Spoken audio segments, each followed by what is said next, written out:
Hey everyone, how's it going? Welcome to another episode of the HSP Experience. It's been a few weeks since I could put another episode together, so I had some time today. I thought I would get a video out there. I'm loving this October weather. Oh my god, I've been having the best October. I hope you guys have too. I'm loving this fall vibe. The trees in my backyard are just like fully, like in full autumn mode. So colorful. I just love this time of year. I don't know. I think introverts tend to love the fall and the winter. I like summer too, but man, this time of year is great. Some other good news. I broke 100 subscribers, so yay on that. Oh my god, you guys. Super cool. And thanks for all the new subscribers. Shout out to all the new peeps. All the great comments too that you guys have been leaving on the YouTube channel. I've been loving it. Thanks for interacting. And you know, when you leave comments, it actually helps other people too, because I get feedback from them. So yeah, you know, my whole idea for this HSP experience is to, you know, combine the podcast, combine the YouTube, you know, the Twitter. I don't know. My Twitter doesn't get a lot of activity. I post the videos out there, but I'm not huge on Twitter anyway. So it's funny how certain shows and certain creators and certain media, they kind of find their home. You know, I think this is definitely more of a podcast, YouTube kind of thing that we got going on here. So I'm super proud of it, though. I'm happy that you guys are here. I got one of the comments I want to talk about, though, that's totally made me laugh. This is my favorite comment over the last couple of weeks. I mean, I love them all, but this one, this one just cracked me up. In my video, being a highly sensitive person in the age of Trump, one of my subscribers, I don't know if they're a subscriber, but they left a comment. Their name is Yurda. I don't know if I'm saying that right, but they said, "Hey, Steve, I know you said you didn't want this to be political, but it was." I was like, the reason that comment made me laugh is because I do say in the beginning of that video is I don't want to make this a political video. And I guess I did get a little political, but I just thought the comment was hilarious because it literally made me laugh, because they were just like, "Hey, Steve, you know, that video, you said it wasn't going to be political, but it was. That's it. No judgment, no critique. It's just like a matter-of-fact comment." So you made me laugh. That was a funny comment. So yeah, thanks for that. I don't know why, but it struck me as funny. So yeah, I have 100 subscribers. Things are doing good. I don't know, you guys might have not noticed this, but I pulled some of the old videos down and some of the old podcasts down because they just weren't my favorite, and I kind of overshared in some of them, so which I tend to do because I like to be honest with you guys. I like to share my history, my stories, my struggles, my triumphs, and sometimes I tend to like overshare. And let's face it, you know, that stuff can kind of bite you in real life. Like I feel like this HSP experience is almost like a safe space. We can all hang out, you know, but not everyone is as understanding and non-judgmental as us, and they won't. You know, I don't need any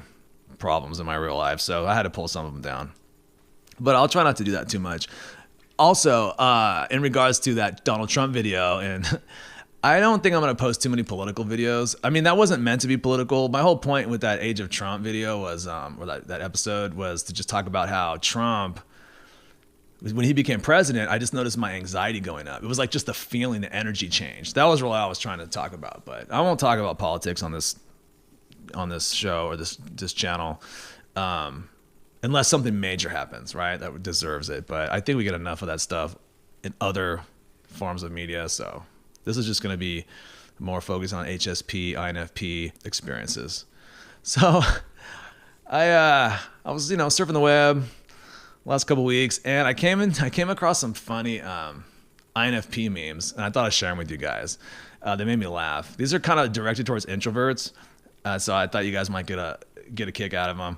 The first one is this introvert cat meme, and the cat's kind of looking into the camera. I'm explaining it for the podcast people. And the cat's saying, it basically says, "You realize you're not going to have time for yourself over the weekend. You stress about it all week." And it's so true. Like, man, anytime I have like plans for the weekend, like where I normally would have free time, it really stresses me out. You know, I think that's an introvert thing though. You know, an extrovert, they get excited about some plan. Plans to me can be like anxiety producing. And I just thought it was super funny. This is another one. It's a penguin meme. It says, "Gets unexpected call, doesn't pick up because not mentally prepared." And that's, man, I do that all the time. I really appreciated this one because I wasn't sure of like how many other people did this, but I definitely do this. I hate talking on the phone until I'm ready to. You know, it's like you're in that zone, like, yeah, I could talk for a couple hours, but sometimes, not even a couple hours, sometimes even 20 minutes is too long. But I hate when I get that call if I'm listening to like an audio book or I'm reading or I'm doing something creative and then that phone rings and you're just like, it could even be a family member. Sometimes I'm like, I don't know, I'll get them back.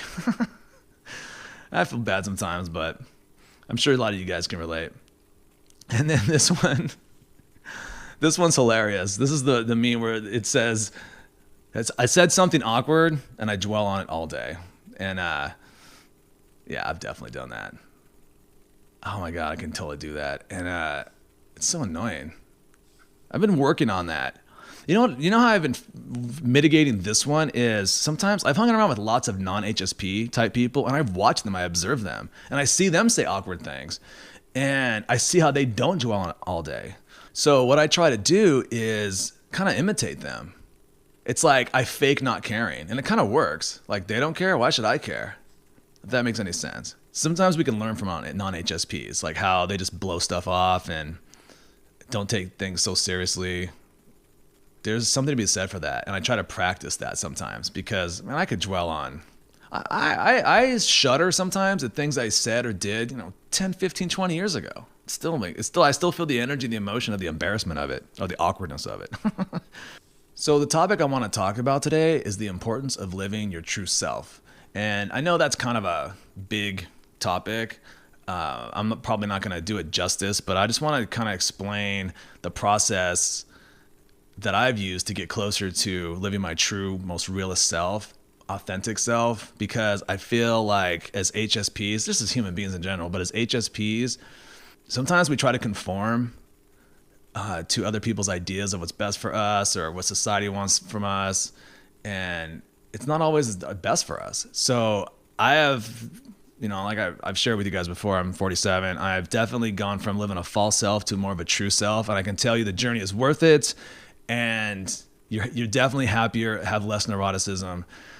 So I want to explain that process and kind of just give you guys an idea of my journey a little bit and some of the tools and the ways I got to where I'm at. And I'm still a work in progress. Like I'm not where I want to be 100%, but definitely better off than I've been before. In fact, I could probably say this is the best time of my life since probably like a child, when I was a kid, when I had no responsibility. I think it has a lot to do with my age. I've seen a lot, I've done a lot, I have a lot of wisdom. I know how to navigate situations more. So I'm going to pass some of that on to you guys, the younger people, and maybe I can learn something from you guys. So what got me thinking about this topic is I was on the INFP subreddit and I see a lot of kind of negative posts, and I'm not judging them. I mean, I've been there, and I've noticed a lot of INFPs are sad and depressed, and I just feel like there's sadness coming through the posts, and a lot of them are kind of just hiding out because they're introverts, right? But it seems like I noticed a lot of them are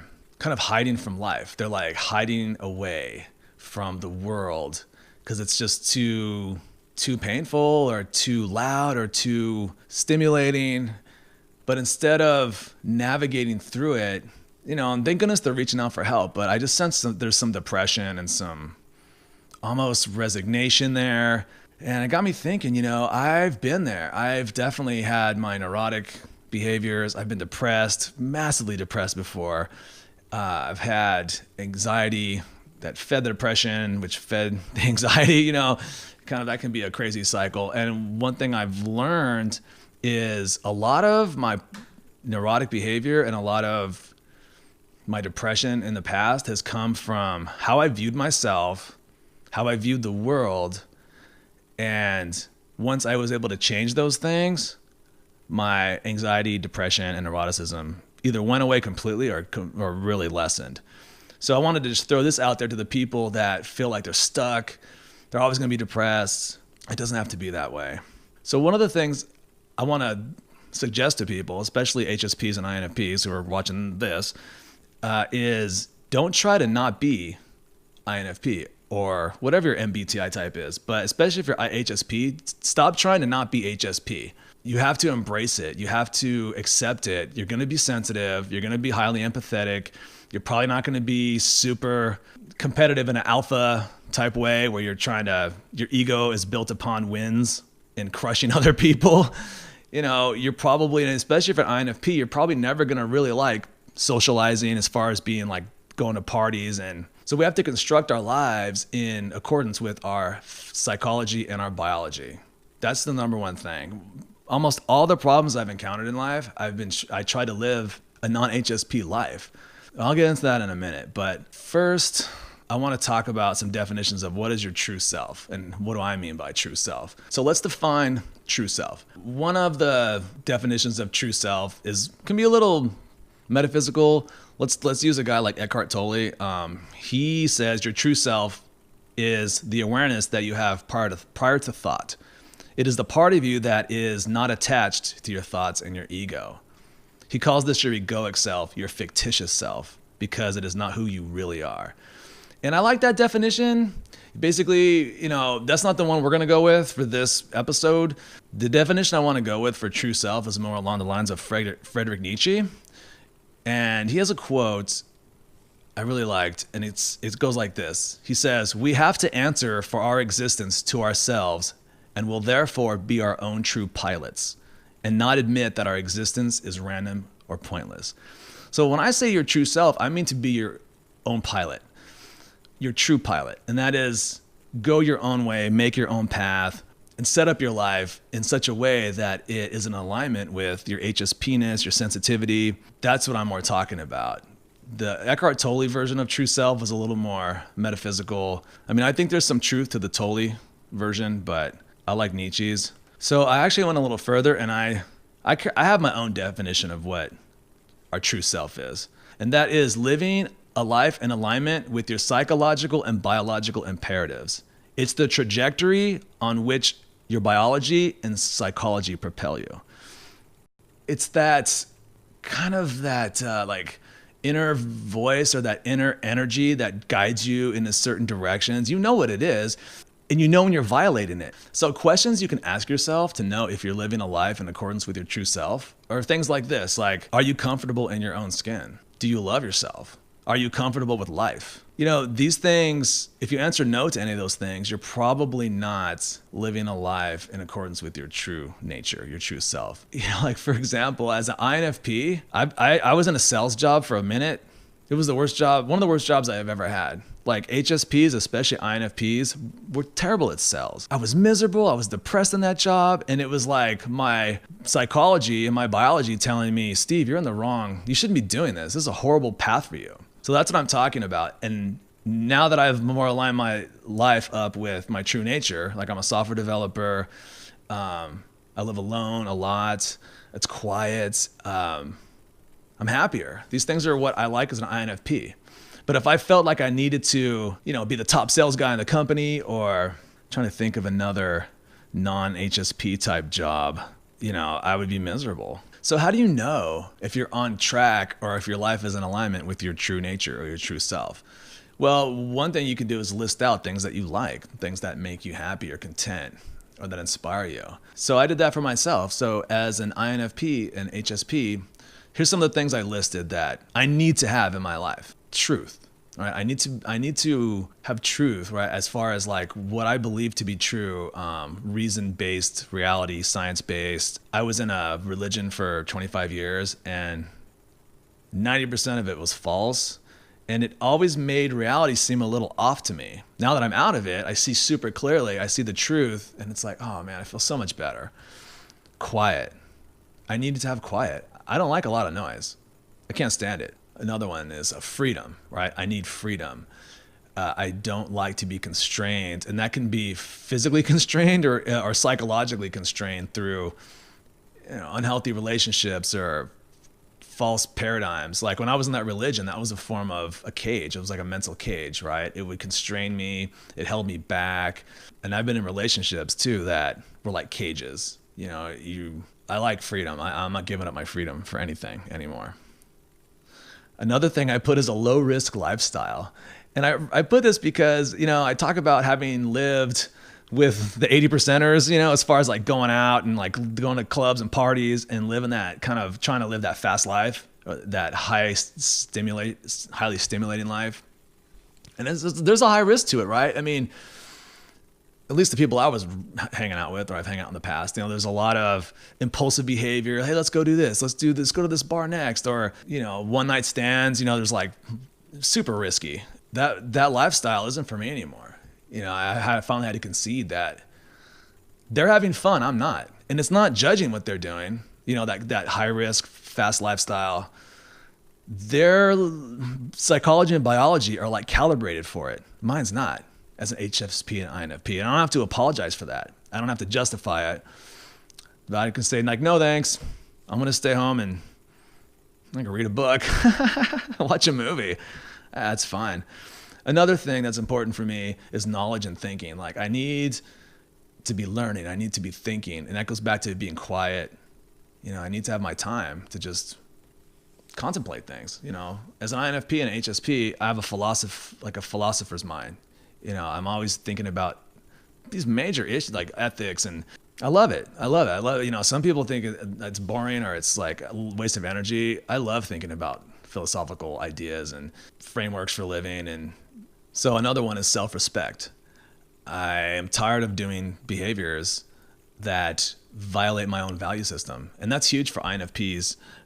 We have a pretty strong value system. And if we do things that violate that, or if other people violate that, you know, that causes anxiety, depression, anger, self-loathing. After a while, you start to realize, you know, I'm done doing things that lower my own personal self-respect. And I would do that kind of stuff. And I was, like I said, running with the 80 percenters, you know, doing that, running in that crowd. Yeah, I'm done with that. The less I do it, the more happy I am. Another way to create self-respect is to draw healthy boundaries as well. That's really what we're talking about here. You know, healthy boundaries. Don't do things you're going to regret. You know, that kind of comes with age too. I'm just throwing it out there, throwing out what I learned because I'm just trying to help the youngsters. And the final thing I put that is important for HSP and INFP is aesthetics and beauty, art and nature. I have to have like beauty in my life, art, nature, things that inspire me, aesthetics, right? Like that is the one thing that can always make me feel better. When I really never really understood the value of art and aesthetic beauty when I was younger. And now I realize it's almost like a vitamin for the soul or something. It just makes me feel better. So those are some things. So my point is like to the degree I deviate from those, I think there's like 8 things there, maybe 9 things. My life becomes more false. To the degree that I calibrate my life to increase those things that are imperative, my life becomes more true and right, and all my neurotic behavior, my anxiety, depression lowers. So you might want to make a list and just think about it. Think about your non-negotiables, right? And a lot of it's going to be not really what the culture embraces or teaches, because 80% of the culture is non-HSP. So they're going to look at some of the things that we as HSPs find valuable, and they're going to like laugh at us and be like, that's ridiculous. And that's okay. We don't have to apologize for that. So I want to talk about something that goes along with these values that we all have different values, but whatever your values are, they're your values, and they're predicated by your biology and your psychology, right? And I want to talk about the risk of other people's paradigms. And what I mean by that is when we grow up, our parents teach us their worldview. And it could be their religion, politics, whatever they believe, right? And your teachers and your friends, and people are always telling you what's best for you. Like what they're actually sharing with you is what worked best for them, but they're not you. And some paradigms can be pretty unhealthy for HSPs and INFPs. For example, if someone's an extrovert and they're trying to give you or force you into their worldview or their paradigm, and you're an introvert, living someone else's extroverted paradigm is going to cause you lots of psychological discomfort. It's just not going to be a fun life. You know, some of the paradigms that I think are worth looking into, like self-reflect and look at some of the major ones that you're probably in. A lot of those could be like marriage or relationship. Like I got married and it was pretty much because of my religion. I'm not against marriage, but the reason I got married is because that was what I was supposed to do in that worldview, that paradigm. And it was the right decision, I think, at the time. And out of it came my daughter, which the most amazing experience I've ever had is being a parent. That's I'll talk about that later. But that marriage ended up being psychologically harmful. It was just not a good thing. And getting divorced, like choosing my own path, because I knew I had to get out of it because I was in this marriage was just, and I'm not trying to talk bad about my ex-wife. She's cool. We're friends. And she would probably say similar things. She wasn't that happy either because we're both like in a cage together of not our own making. It was of our religion's making. And we both like freed each other. We sprung each other and we're both way happier for it. So my point is, like, you could be in a marriage or in a relationship that's toxic and sick and unhealthy, but you're staying in it because God wants you to, or your pastor wants you to, your mom wants you to. But you have this one life, and if you need to be free to get mentally healthy, you got to do it. Another one is like religion, right? There's a lot of unhealthy religions out there. Some are positive, some are uplifting, some add value to your life, but others create toxic beliefs, shame, guilt, self-loathing. Again, the religion I was in was totally unhealthy for me. And I busted out of that thing. It was like, I was just following my true self. My inner voice was like, you got to get out of this, Steve. It's so unhealthy for you. And it was scary. I lost all my friends, or like a lot of friends, but it was one of the best things I ever did. Career, like I was saying earlier, that's when, if you're not happy in life, look at your career. Are you in a sales job, but you're INFP? Maybe you should do something that's more cerebral. Like I said, I'm a software developer. It's a good job for INFPs. Drug culture. There's a lot of people that do drugs out there. Maybe that's not for you. So quit trying to do it. A lot of people try to fit in, and there's a whole drug paradigm out there, party paradigm. And maybe you don't like to go to clubs all the time. Don't do it. Respect yourself. Another one is, one thing I've seen out there is like this pickup culture. Like I said, I've tried to hang out with some of these non-HSP types, and these people, man, I don't know. It probably happens in the HSP world too, but I don't see it as much. It seems like HSPs are more into like building a relationship typically before they sleep together. That seems to be my experience because, I don't know, we just connect emotionally first. I don't know. I'm sure it happens, but anyway, I've tried to run in that pickup culture, and man, it's just like stressful, super stressful. And like I was telling you, like these people I was running with, man, they're all, everyone's sleeping around, and it's just like no big deal. I'm always like overthinking everything. It's like too fast for me. Like if I meet someone and they want to sleep with me right away, I always start thinking like, well, because I'm kind of a germphobe, right? I'm thinking, well, man, like what am I gonna catch? I don't know. I'm low risk, right? I'm living that low risk life. I don't need to be catching something from the pickup culture peeps. So anyway, I choose not to do that. I rather get to know somebody. I've talked about it in my this phenomenon in my highly sensitive male video. If you're a highly sensitive guy, you're not going to have as many sexual partners as non-HSP. It's just not going to happen. It just our numbers. If you want to talk numbers, they're just not. It's not there because we like longer term relationships. We like to get to know somebody. So anyway, my point is, if you're an HSP and an INFP trying to live that pickup lifestyle, good luck. It's very anxiety producing, and it's not fulfilling because we need to connect on a deeper level. But good luck, I choose not to participate. But then I'm also older too, so I don't really have the energy or the time for that. I mean, I like being in relationships, but I don't have time for just going out to pick up people for one night and then cutting them loose. And it's just, man, it sounds so unappealing actually. So back to the thesis though, the idea is, I believe, this is from my own experience, if you're depressed, have anxiety, chronically unhappy, look at those paradigms. Look at your religion. Is it working for you? There's some pretty authoritarian and totalitarian type religions that want to control all aspects of your life. I mean, like, for example, in the religion I was in, it was super fundamentalist and it was very controlling. And like, if you were gay, forget about it. That religion was so anti-gay. I'm sure some people killed themselves. In fact, I know of it. But those people would have been better off just leaving their religion. You got to break free of those paradigms. At least get out of it, get some distance, vet it, look at it objectively, and if it still makes sense, go back into it. But, you have to question everything. The best thing I ever did was leave that religion. The best thing I ever did was leave that marriage. Like I said, I've never been happier. But it took courage. It took looking at things objectively. And I'm not saying some people need to be married. Some people need to be in religion. Like whatever works for you. But just don't do something because it was the way you were brought up. You have to question everything. So some things that I've come to realize that as an HSP just aren't for me. It goes back to not living that 80% lifestyle. Some of the things that the 80%ers will tell you is, get rich, right? Money will solve all your problems, let's say, or money is worth pursuing. And I've had a lot of money before, and I've not had a lot of money. In fact, right now is probably the least amount of money I've made in a while. And I've never been happier.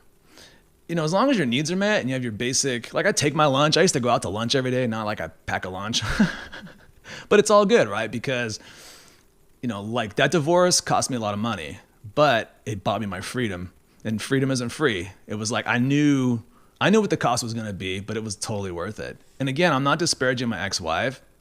It was the marriage paradigm that I rejected. We're actually good friends. She's a cool person. We were just like two cellmates in a prison, not of our own making. We both woke up and got the hell out, but it was expensive. So I'm so much more happy. Other things that I find HSPs don't like is conformity. Are you in a situation where you have to do like what everybody else does? And again, back to religion, right? One of my gripes about most religions, especially the fundamentalist authoritarian type, is everyone has to do the same, say the same, act the same. You can't sin if you do something that's outside the group or contrary to the group behavior. Like everyone's supposed to bow their head and pray. If you don't bow your head, you like stand out like you're doing something wrong. Like that group think is just, I hate it. So look at your life. If you have chronic depression, anxiety, are you in a situation where you have to conform to other people's ideas of what the group should do? That's going to make you feel like you're in a cage. And cages for INFPs and HSPs are not good. Other things, like sports, right? Like following sports. As an HSP, I could care less about sports. And I'm sure there's HSPs that like sports, but it's been my experience that most don't. But I've tried to before. I've tried to like hang out with that crowd, go over and like drink beers, watch football. And I never know any of the statistics. I never know any of the names. I don't know any of the history of the teams. Now, oh my God. Yeah. Trying to pretend you know about sports when you don't is just a recipe for disaster. Because sports people take their sports seriously. They'll like fight over it. It's crazy. Oh my God. Other things, going to parties, noisy bars, that kind of thing, living that 80% life, it can get kind of old. So don't feel like you have to do it. You're obligated to do it. One thing I realized, like after I got divorced, I thought, oh yeah, I'll get back out there. I'll like go to bars and get numbers and meet women and do all this stuff, right? Which I kind of did, but it was very anxiety inducing. It was very overstimulating. And I was talking to a friend of mine like a couple weeks ago about this phenomenon. And I think, if you're a non-HSP, like I was saying earlier, like your biology and psychology are almost calibrated for that frenetic like lifestyle. As an HSP though, it's sort of hard to get into that gear. And I use this analogy where it's like, it's like a freeway, right? And I'm on the on-ramp. I'm trying to get on with my blinker on and I just can't find a way in because everyone's going too fast. And I'm like, should I go now? Should I go now? It's like so stressful. It's like, oh my God, I can't even merge onto this highway where everyone's just going so fast. My version of like, as the HSP way to go would be like to take like some country back road, with like nice trees and a meandering road. That's more like my speed. So that's the road I choose to go down now. And when it comes to relationships, that means, meeting somebody, getting to know them, doing some things, even before like we sleep together, right? Like having an emotional connection. I'm not going to apologize for that. I feel like that's almost like people don't even do that anymore. I don't know. At least not in the 80%er world. The non-HSP world, but I've tried to live that lifestyle and it's just not fulfilling. So it goes back to just, you have to do what is best for you. It doesn't mean don't try different things, but once you figure out something's not working, don't force yourself to do it for the next 2 years, like cut it. So I've realized I'm the most happy when I have these two simple things, when I have freedom and free time. And I'm doing two things. I'm creating and doing something meaningful. And that's what it comes down to for me. As long as I can align my life where I have the maximum amount of freedom and the maximum amount of free time to be creative and do something meaningful. That's it. That is my sweet spot for contentment, having purpose, having meaning in my life. And notice I don't even have a relationship in there. I'm not anti-relationship, but I have realized that people come and go, but we have to live with ourselves. And this is just me, but I have to find meaning and purpose outside of a relationship. When I was younger, I put more emphasis on relationships, and probably, before I was married and had a kid, that's like something super important to a lot of people, was to me. But now that I've checked that box, now I'm all about, doing something meaningful and trying to keep my life free of, like, I ain't trying to have another kid. I'm not trying to have a job where I'm working 14 hours a day, 16 hours a day. I don't want to be in a relationship with any needy people, anybody that wants a lot of my free time. If you want to roll with me, but I'm not changing my trajectory for you. These are things you learn as you get older. Yeah. And someone will come along and be down with that and find it attractive. And if not, that's fine. Okay. So how do we discover our true selves, right? Or at least get on the path to that? One thing that I want to throw out there is discovering your true self is not discovering something new. It's always been there. It's like rediscovering something you forgot. There's a thought experiment that I like to do to help me declutter my mind and get back to, find that true self. So let's do this now. Think about this. Go back to when you were born, right? Think about yourself as a child. And if you have a problem doing that, think of somebody else's child, right? Look at them. Think about how content they are. They're so happy. They're pure love, pure bliss, pure contentment, after they've eaten, right? But our true nature is happy, joyous, and free. We don't even know anything. This is like prior to really any belief system. So let's go back to that. Let's go back to before we knew anything. All right. So you're born, you know nothing. You're just this field of awareness and contentment. And then people start teaching you things. They start putting things in your head, right? You start having experiences. So as we go through the layers, the strata, if you will, of like cognitive development, we start learning things. There's some good stuff in there and there's some bad stuff in there. So like, think of your head space as like a giant, like a toy box or a box of things, just random stuff, right? As we dig through it, you're going to find things, right? Like, oh, somebody taught you how to read. That's something. Okay, let's keep that. Oh, somebody taught you math. You didn't know math when you were born, but you know math now. Okay, let's keep that. That's something good. What about that? What about that guilt that you have around having sex because your pastor told you it was a sin, or your religion told you, oh, you know what? We should probably get rid of that one. You know what? That wasn't there when you were born. Like somebody put that in you. What about that low self-esteem, that inner voice that you have that tells you no one loves you, or you're not good enough, or you don't live up to your parents' expectations. You weren't born with that. Somebody put that in there. Let's get rid of that one. So basically you want to rummage through. I like to just rummage through my box of ideas and concepts and get rid of the ones that don't work. Because you got to remember, none of this stuff was there when you were born, except for your HSP trait. That was there when you were born. You were born empathetic. You were born open and free. And like I said, if you're not happy, joyous, and free now, there's a reason for that. Either you're in a situation where you're in a cage somehow. It's like your neurotic behavior is a symptom of maladjusted beliefs, toxic ideas. And so you want to get rid of those, question everything. And again, it could be, I used to think my religion was the thing that was going to save me from my depression and anxiety. I used to double down. I would pray more. I'd read more. I'd go to more church services, but I was just drinking more of the poison Kool-Aid. Once I got free, like 80% of my neurotic behavior or neurotic thoughts, self-defeating thoughts and negative self-talk went away. It was insane. Yeah. Who would have thought, right?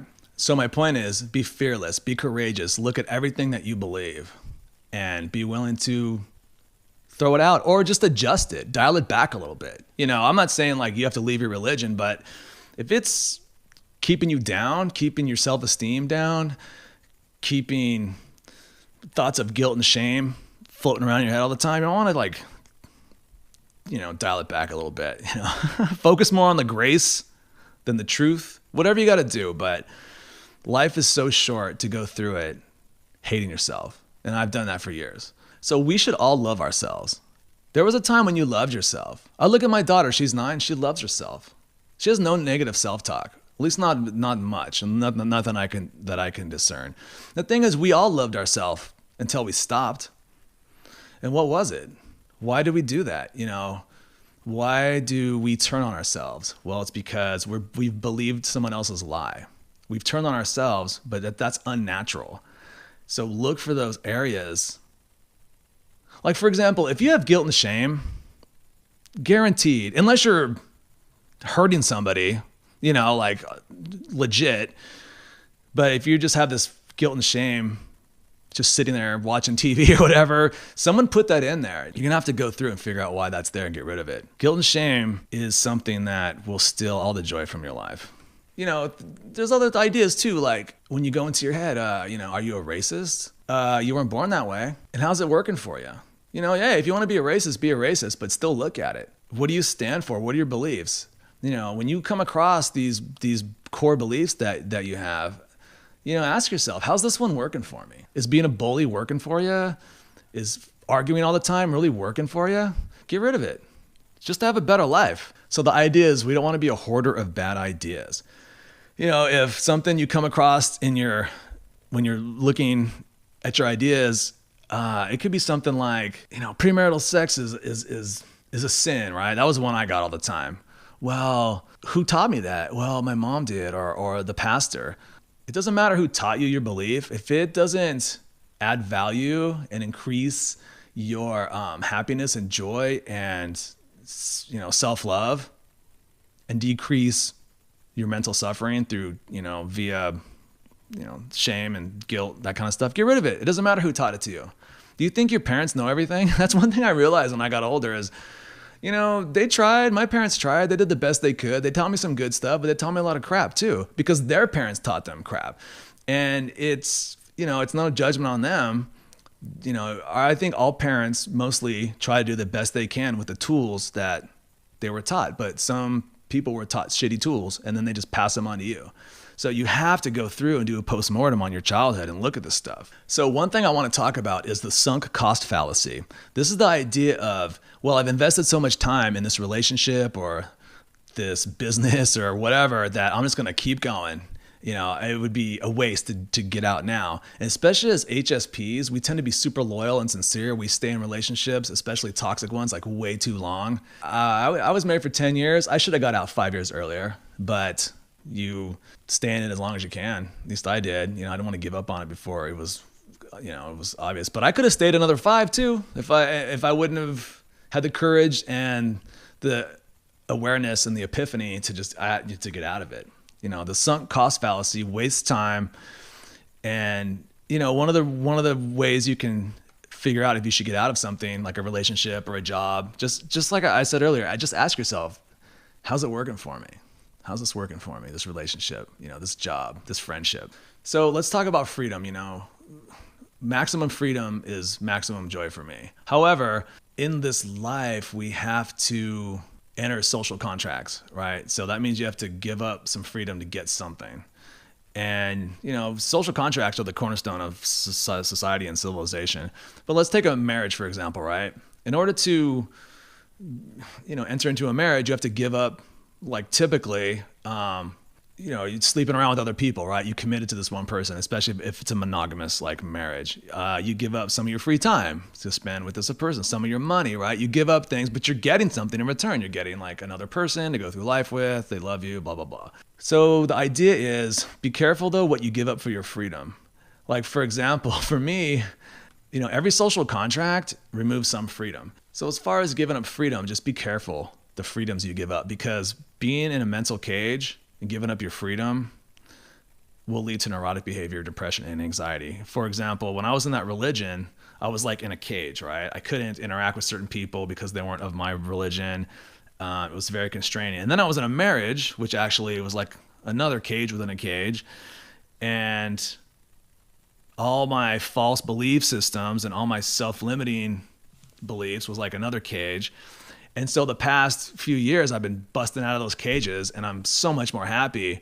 So just be careful. Know what you're giving up when you enter into these relationships or join a religion or join an organization. It can be anything. Just be careful of joining groups and the group think, because once you're in a group, there's a pressure to conform, and anytime you're conforming, you're losing freedom. So be careful on that one. The only thing I put for me, I made a list of like, well, what's worth giving up freedom for? And the three things I came up with is employment, because I need money, all right? Money doesn't make you happy, but what I found is money can buy you more freedom. It can help you do things, right? Like if you want to go kayaking, you got to buy a kayak to maximize, your nature freedom, kind of thing. So employment, giving up freedom to get something. Because I could not work all day. I could have tons of freedom, but I'll be broke. So I'm giving up some freedom to make money. Parenthood, definitely one worth giving up freedom for, I find. The best thing I ever did was become a parent. But I think that's not for everybody, though. You know what I mean? Like that one was worth it. Hands down. Hands down. I love being a dad. But again, that's not for everyone. Even employment's not for everyone. Some people rather be broke and poor but not have a job and be free. This is just my list. And one thing I realized is relationships aren't really worth it for me. I don't want to give up any more freedom. I could do, but that could change in a month or two or a year. But I love being single and free. Especially after being in a 10-year marriage. Man, I'm loving it. Okay, so one of the ways you can help align yourself to your true self is, we all have an inner compass, right? That kind of pushes us towards almost like a homeostasis, let's say, but a peaceful, content vibe that we're trying to get to, right? We don't want to be too energized or too bored, right? We're trying to find the happy medium. And one thing that Nietzsche talks about, he says, if you want to try and figure out your true self, just look at your life, look at your hobbies, look at the things you like to do, and you'll see common threads. They're like a pointer to your true self. For example, I'll use myself. When I was about early 20s, I wanted to be a writer, I wanted to be a photographer, I wanted to be a geologist. I had all these, I had too many hobbies, too many interests, right? And I was like, what am I going to do with my life? This is like crazy, I remember I was sitting on the edge of my bed and I was looking at my computer, and it just hit me. I was like, maybe I should do computer stuff, because I taught myself to program basic computer language when I was probably in 8th grade. I've always loved it. I've always loved me. It's like me against the machine. Like if something doesn't work, it's my fault. There's not a lot of different variables. Like for example, I compare it to like golf, right? Like if you're a golfer, you might have the same golf swing, but every day can change, right? The variables, like it could be windy, the grass could be wet or dry, or you could be dehydrated or whatever. All these variables can affect your swing. So it's always different every time. Where software development, when you write a piece of code, it'll work that way for eternity. As long as the power stays on, the computer still works. I like the predictability of it. I like creating, I like solving logic problems. I can spend hours alone. I like helping others. And when you build software that helps people do their job, it kind of feels good. It's not like painting or something super fulfilling, but you get paid pretty good for being creative. So my point is, I had all these markers in my life that pointed me towards a software development career, and it's been pretty good. I have no regrets. So you could do the same thing. Like if you're the type of person that has musical instruments laying around your apartment, or you just love to write, or it could be you like to create, you might not be great at like selling cars. Look at your life, look at the common threads between the things you like, and try to align your life to that. And if you can make money doing it, the better. One thing I realized is I always wanted to be a writer, but there's not a lot of money in it. So what I realized is, what I thought is, I'll make a career of software development when I can fund my writing hobbies, or I can fund my photography. So that's a way to attack things too. If you just career wise, try to find the thing you can tolerate the most, that fits your personality the most, that makes the most money, and then you can fund the rest of your hobbies. Anyway, that's a little career tip. All right, so anyway, I'm going to get going. Thanks for listening and subscribing and all the cool feedback. A topic I'm going to do soon. So I haven't forgot about you guys. A lot of people that really liked my highly sensitive male video. I'm going to circle back to the topic of the nice guy phenomenon. I have some really cool resources and some pretty good thoughts on that topic, because I think a lot of HSP males are kind of stuck in this nice guy syndrome, and it's actually counterproductive. I got that one coming up. I got a few others too. So anyways, just stay tuned.